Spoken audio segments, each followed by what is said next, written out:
오늘 말씀 시편 79편 8절로 11절입니다. 한 절씩 읽겠습니다. 우리 조상들의 죄악을 기억하지 마시고 주의 긍휼로 우리를 속히 영접하소서. 우리가 매우 가련하게 되었나이다.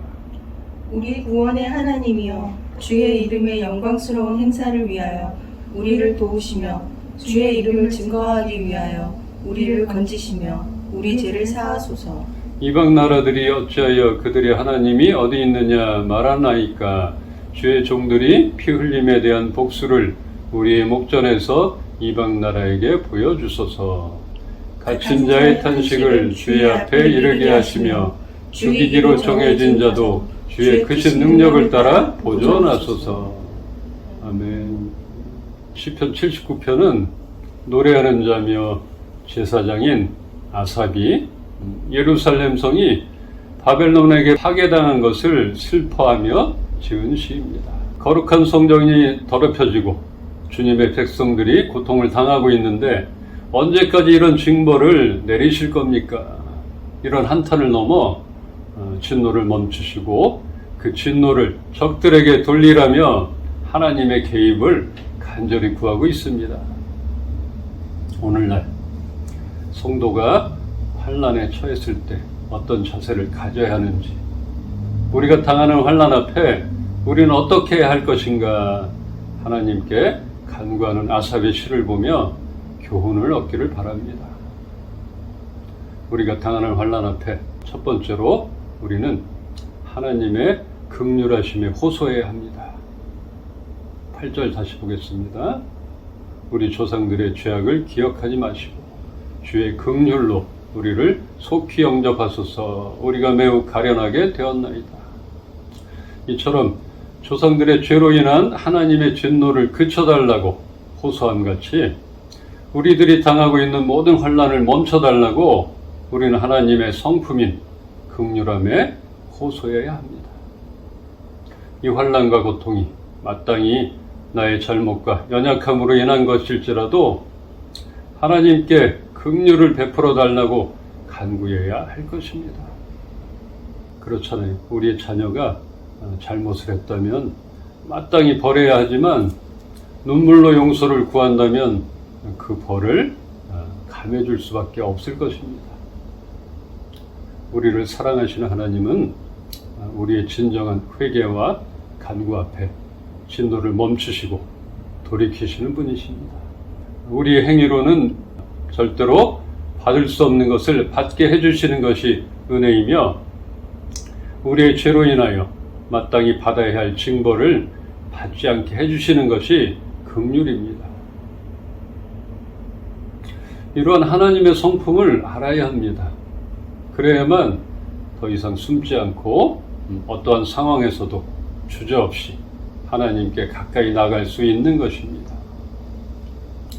우리의 부족함으로 또한 염치 없음으로 그의 긍휼하심에 호소조차 못하고 덮어두고 있지는 않은가, 우리는 돌아봐야 할 것입니다. 두 번째는 하나님의 영광에 호소해야 합니다. 9절을 함께 읽읍시다. 우리 구원의 하나님이여, 주의 이름의 영광스러운 행사를 위하여 우리를 도우시며 주의 이름을 증거하기 위하여 우리를 건지시며 우리 죄를 사하소서.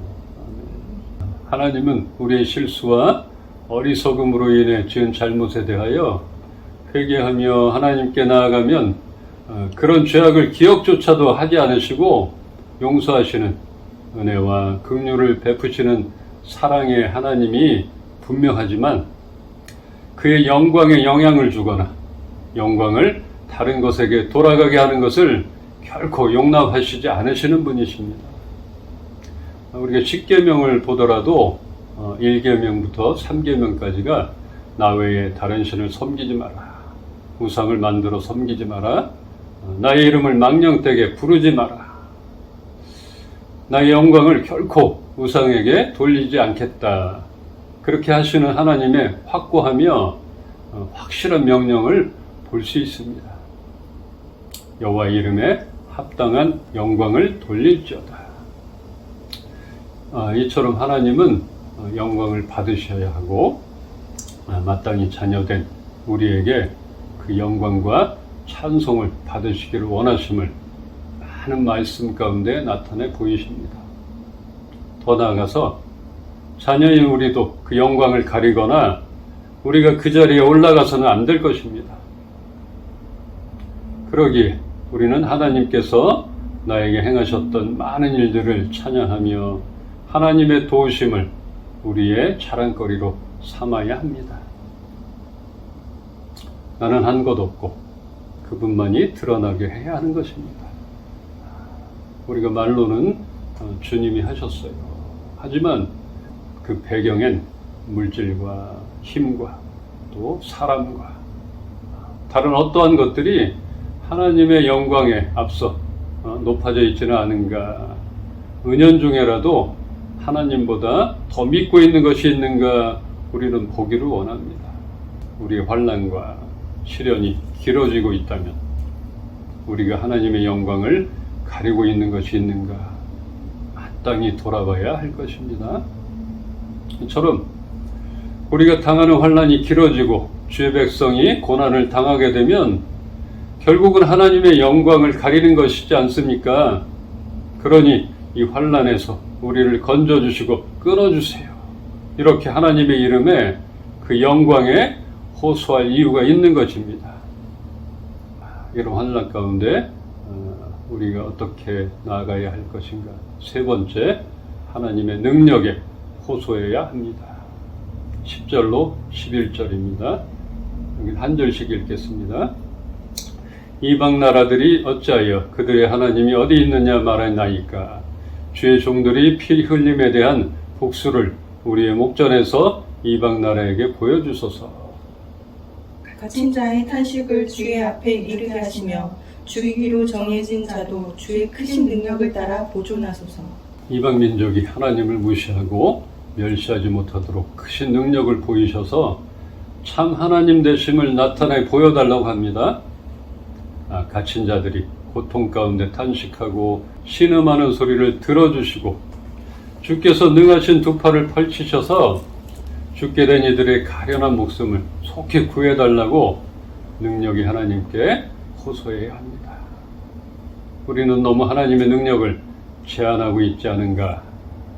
말씀과 기도는 우리가 하지만 그것과 다르게 우리의 일상 가운데서는 너무나 세상의 방법만을 쫓아가고 있지는 않은지, 아니면 분명히 하나님이 하신 일들을 알고 믿고 있지만 어쩌면 지난주 설교에서 본 이스라엘 백성들처럼 배고픔과 고난 앞에 늘 우리를 돌보시고 끝까지 책임져 주시려는 근본적인 하나님의 섭리조차 깨닫지 못하고 있는지 우린 다시 봐야 할 것입니다.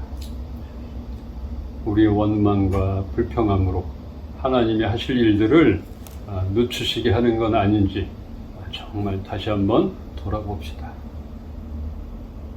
이제는 여호와의 능력을 행사하시도록 우리의 삶의 모든 영역을 열어두어야 할 때입니다. 오늘 저자는 하나님 백성의 패배는 모든 열방들 앞에서 하나님에게 치욕이 된다고 말합니다. 그러므로 하나님은 온 세상이 보는 데서 하나님의 영광을 회복시켜야 하시므로 주의 백성된 우리를 반드시 세워주셔야 한다는 것입니다. 주님, 지금 당하고 있는 이 고난이 길어지면 이 믿음의 기업이 무너집니다. 우리의 가정이 무너집니다. 우리의 교회가 무너집니다. 그러면 많은 사람들이 주님을 믿는 우리들을 볼 때 세상 방법을 따르지 않았으니까 당연한 것이라 말하며 우리를 조롱하지 않겠습니까? 결국은 우리로 하여금 하나님이 업신여김을 받는 것이고 하나님의 영광을 가리는 것이니 우리를 세워주세요. 꼭 그렇게 하셔야 합니다.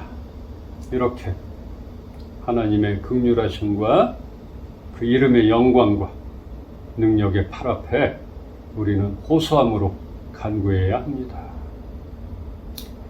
다시 한번 오늘 시편 기자가 확실히 믿는 바는 이 모든 일들은 모든 사람들이 볼 수 있게 벌어질 것이라 하는 것입니다. 다 같이 역대하 14장 11절입니다. 아사가 그의 하나님 여호와께 부르짖어 이르되 여호와여 힘이 강한 자와 약한 자 사이에는 주밖에 도와줄 이가 없사오니 우리 하나님 여호와여 우리를 도우소서. 우리가 주를 의지하오며 주의 이름을 의탁하옵고 이 많은 무리를 치러 왔나이다. 여호와여 주는 우리 하나님이시오니 원하건대 사람이 주를 이기지 못하게 하옵소서 하였더니. 아멘. 아사는 하나님이 보시기에 선과 정의를 행한 이스라엘의 몇 안 되는 왕이었습니다.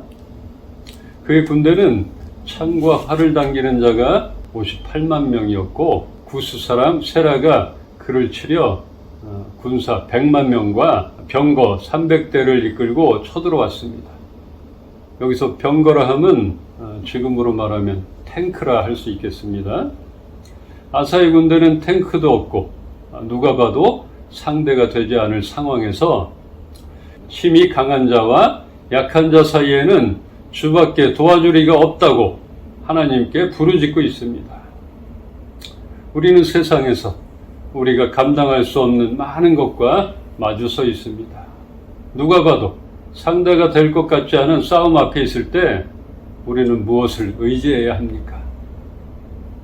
오늘 말씀을 기억하며 하나님의 긍휼과 영광과 능력 앞에 호소함을 잊지 말고 강한 자와 약한 자 사이에 하나님을 방패막이로 삼아야 합니다. 그러므로 아무리 강하고 두려운 사람이라도 주를 이길 수 없음을 믿고 나아가기를 소망합니다. 12절에 여호와께서 구스 사람들을 아사와 유다 사람들 앞에서 치시니 구스 사람들이 도망하는지라. 하나님을 경외하는 아사의 간구함 앞에 바로 하나님의 능력을 나타내 보이심으로 강력한 진입하고 전쟁에서 승리케 하셨습니다. 지금 우리도 이 전쟁 못지않은 위급함 앞에 이런 하나님의 능력을 믿고 간절히 구할 때 하나님은 그 전쟁과 그 위급함을 승리케 하실 것입니다. 이런 믿음을 갖길 소망합니다. 그 성품이 무엇인지, 어떠한 분이신지, 어떨 때 두 팔을 펼치시고 능력을 보이시는지, 어떨 때 진노하시는지, 이런 것들을 우리가 알기를 원합니다. 끝으로 본문 13절을 보겠습니다. 우리는 주의 백성이요 주의 목장의 양이니 우리는 영원히 주께 감사하며 주의 영예를 대대에 전하리이다. 이렇게 하나님 앞에 호소하며 때를 쓰던 매달리던 우리는 그렇게 할 수 있는 이유가 있습니다. 우리는 주의 백성이라는 것과 주님의 목장에 있는 양이라는 것입니다. 백성의 고통을 왕 앞에 호소해야 하며 늑대가 나타나면 목자가 들을 수 있도록 울부짖어야 하는 것입니다. 그리고 어떠한 상황과 환경 가운데서도 우리의 왕 되신 하나님을 기뻐하고 믿어야 하는 것입니다. 또한 목자 되신 우리 주님의 목소리를 기억하고 그 주님만을 따라야 하는 것입니다. 그럴 때 안전한 것입니다. 우리는 시련과 환난을 겪을 수 있습니다. 그리고 그런 시간들이 언제까지가 될지도 모릅니다. 그러나 분명한 것은 그 시간들 속에서 날마다 하나님의 도우심을 구해야 한다는 사실입니다. 진노 중에라도 돌이켜 긍휼을 베푸실 주님께 날마다 얼굴을 구하십니다. 또한 그의 행하실 능력을 찬양하며 그의 이름의 영광을 위하여 우리를 도우실 것을 믿고 세상 앞에 담대함으로 살아가기를 주의 이름으로 축원합니다.